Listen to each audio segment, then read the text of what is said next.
Hello and welcome to San Francisco. My name is Britt with Free Tours by Foot. I'm going to be your tour guide today.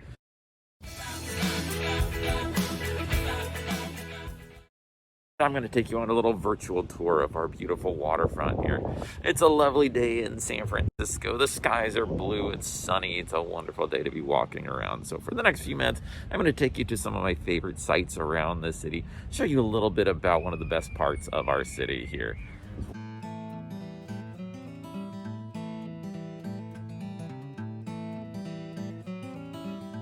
Why are we getting started with our tour here on the wharf? Well, this is one of the first areas to be settled by Europeans. You can see this plaque. This plaque is honoring the first European ship to sail through the Golden Gate and start living around the bay here. A ship called the San Carlos in 1775 made its way through the Golden Gate and started exploring the San Francisco Bay, or will become the San Francisco Bay. Now, this is an interesting date because it actually took hundreds of years for a ship to actually sail into the bay, which is fascinating because this is one of the best natural harbors in the world. It's an expansive area that could fit huge numbers of ships safely away from the ocean tides and currents and weather patterns out there. So why did it take so long? Well, for a long time, people simply did not see the bay. For hundreds of years, English ships, Russian ships, British ships sailed up and down the coast of California, and they simply didn't notice it. There were two main reasons for that. First of all, because it often gets foggy around San Francisco. San Francisco is known as the cool gray city of fog, and that fog can sometimes obscure the opening to the Golden Gate. And the other reason is the opening is just very small. You can see the Golden Gate behind me over my shoulder. That Golden Gate Bridge is only about 1.25 miles long. And so it's very, very tiny for sailing from all the way off the coast, 20 or 30 miles off the coast here. And so for over 200 years, ships just passed by this over and over. And it wasn't until 1775 when there was an expedition that simply walked into the bay. They had no idea it was here, but they were walking up the coast of California, and they finally discovered that San Francisco Bay was here, and they sent a ship out here to discover it. And this is how we got San Francisco started. After San Francisco was first settled in the 1770s, it took about another 70 years before people really started showing up here in any large numbers. It wasn't until the 1840s that we discovered that there was gold in California. This set off the gold rush. It's one of the largest voluntary human migrations in history. Hundreds of thousands of people made their way out to California to make their fortunes up in the gold field. And one of them was a man named Domingo Ghirardelli. And Ghirardelli, you may have heard that name. That's because Domingo Ghirardelli was a chocolate maker. He founded Ghirardelli Chocolate here in San Francisco. And right behind me, you could see the Ghirardelli name. And that's because this brick building behind me here is what's called Ghirardelli Square, one of the most wonderful places to visit in San Francisco. This is where they used to make the hundreds of thousands of pieces of chocolate every year that would get shipped all over. And what you'll still find in airports all around the world. It is delicious. Just down the block from Ghirardelli Square, you get to the cable car turnaround. This is where our famous San Francisco cable cars end the line, get turned around on this big turntable behind me here, and go back in the other direction. The cable cars were an incredibly important invention that happened right here in San Francisco. That's because before the invention of the cable car, people really couldn't even get to the tops of the hills. People didn't live up there because they were just too dangerous to get up. So Andrew Halliday invented this system of rails where you could put a cable car on the rails here. And then right between, you can see there's that third slot in between. That's where there's a constantly moving cable that will actually pull the car up and down the hills. It was a huge success. For the first time, people could actually go up and down the hills of this city. But this was where the cars would turn around every time. As we cross the road over here, you'll be able to see just how steep these hills actually get.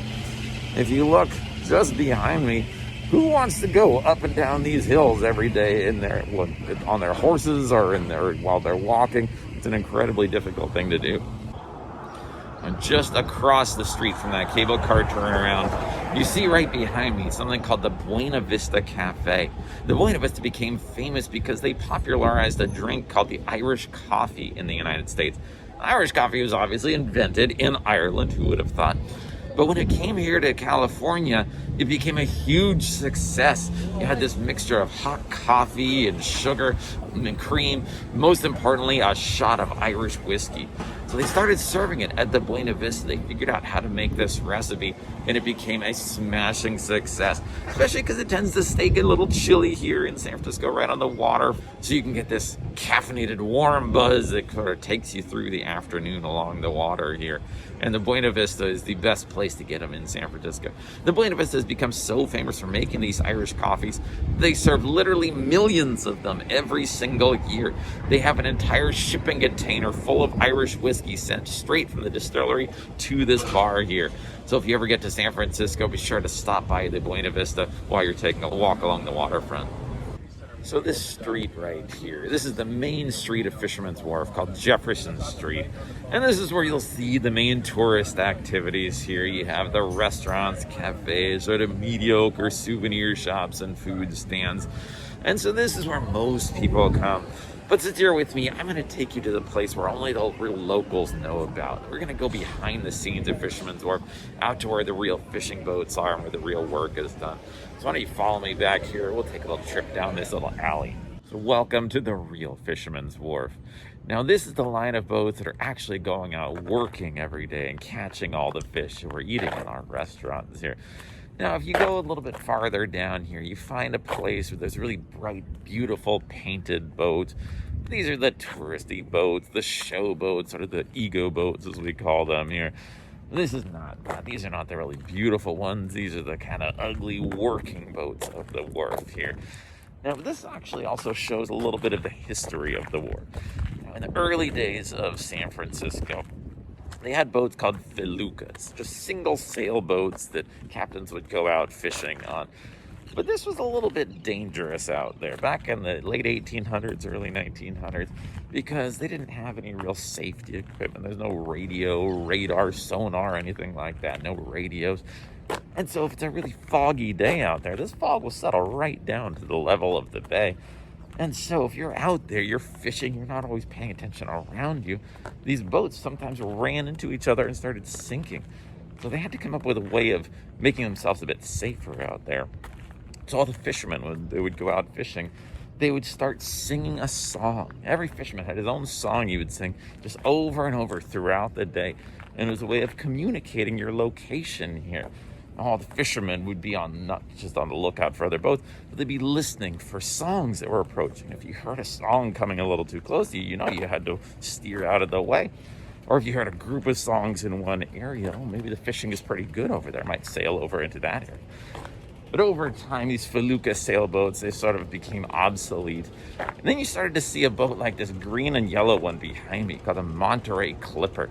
And this became a huge success because now you could actually have engines on the boat. You didn't have to go by the wind all the time.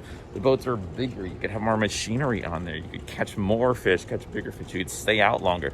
So these Monterey Clippers took over the area and everybody started to have one of them. And then throughout the 20th century, you started to have more boats, bigger boats around here. And this is what we have today. But this is really where the working boats of the Fisherman's Wharf are. And because we have all these fishing boats that go out fishing, all this fish is caught and brought right back here to San Francisco. And so we have some of the best, freshest seafood anywhere in the country. And if you want to know my personal favorite seafood restaurant, it's right here called Skoma's. Now, Skoma's is special because they actually have their own fishing boat that will go out, catch the fish, bring it right back into this fish receiving station over here. They will clean the fish up, bring it right into the kitchen, cook it up, and put it on your plate. So that fish you're eating was caught earlier in the day. So this is the freshest seafood you're ever going to get unless you're actually on the fishing boat itself. Now, the one issue with this is that because it's the best, freshest food, this is also going to be some of the most expensive food on the wharf. So you have to make it, a special occasion here. But it is incredible and delicious, kind of an old school seafood restaurant. Now, if you're looking something for more, just a regular price restaurant, you have all these places behind me here. One of my favorites is called Alioto's, this place with the blue sign behind me here. One of the great things to get there is called clam chowder and a bread bowl. We'll talk about the San Francisco sourdough a little bit later. It's a great meal to get. But you can go into Alioto's, go up to the top floor of the restaurant, make sure to get seated right by the window so you get a great view of all the boats and all Fisherman's Wharf right out here. It's a great thing to do.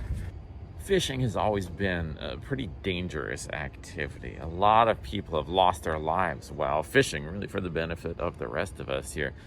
So the community of fishermen got together and they created this small chapel behind me here, right on Fisherman's Wharf, right next to all these fishing boats here. It's called the Fishermen and Seamen's Memorial Chapel. So every week they have church services in the chapel here. Now this is a very traditional, old school church. This is what we call a pre-Vatican II church, which means on Sunday they have mass here that's said in Latin every week. So for this very traditional community, this church is perfect for them. Now, anytime that one of the fishermen loses their life, either on the job or something else, they have their funeral services in this chapel here, and the entire community will come out to honor their memory. And inside the chapel, they have a little plaque with the name of everybody who has died while working as a fisherman around here. And there's a couple of hundred of these names on the wall. When the church is open, this is a really beautiful, tiny little building to walk through, and I'd encourage you to do it. So I took you through the working side of Fisherman's Wharf earlier.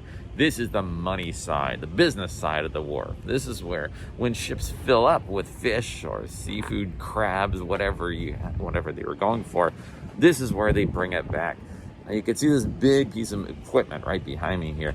Now, in order to get all this seafood off of the boat, you need to use this big machine.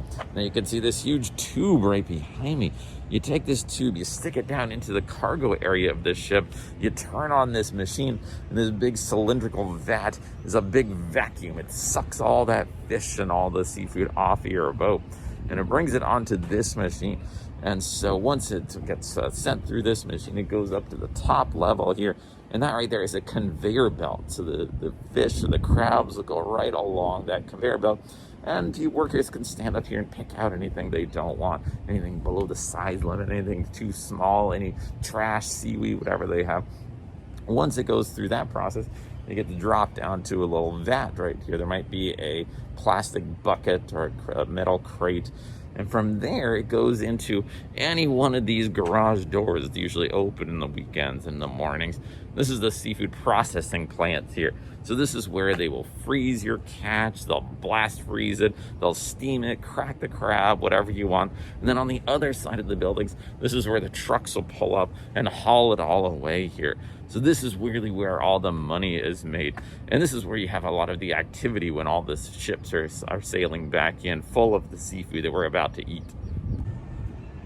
Now this building right behind me, it used to be one of the fishing piers, but this is now called Musée Mécanique.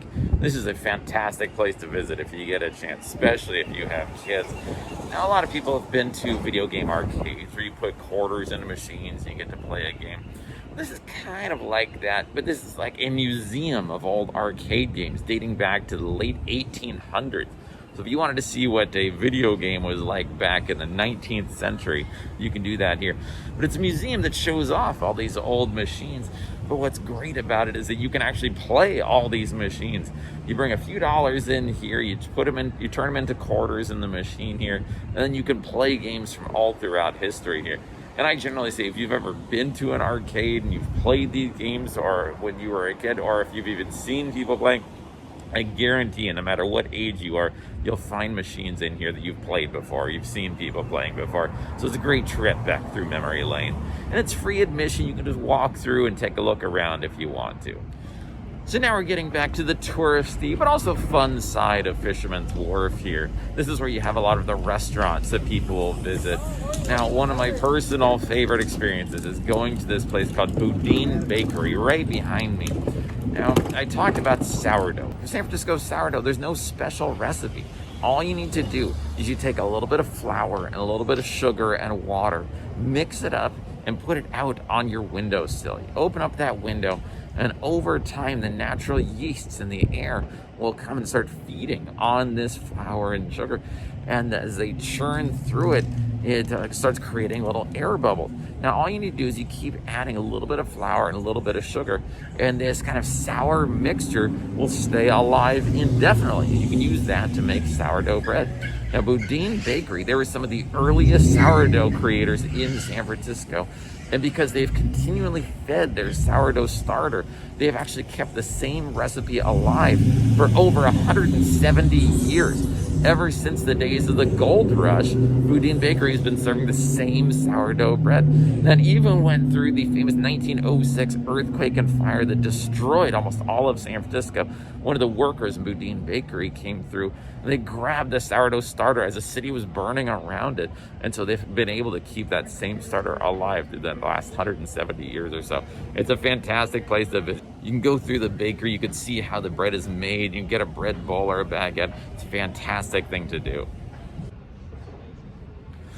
Well, I hope you enjoyed our little quick trip through Fisherman's Wharf, the front side and the back side. If you have questions about San Francisco or our tours, you can feel free to email us at sanfrancisco@freetoursbyfoot.com. Here at Free Tours by Foot, all of our tours are free. However, our guides do work for your appreciation. So if you did appreciate this video, take a look down at the text below this video and you can feel free to leave us a virtual tip. We're always so thankful for that.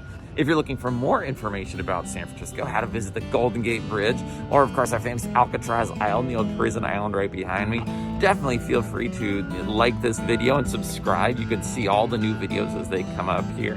And we love to see you in San Francisco, so when you do come back here, be sure to look us up. We'd be happy to take you on a walk. So thank you very much for tuning in, and we'll see you next time.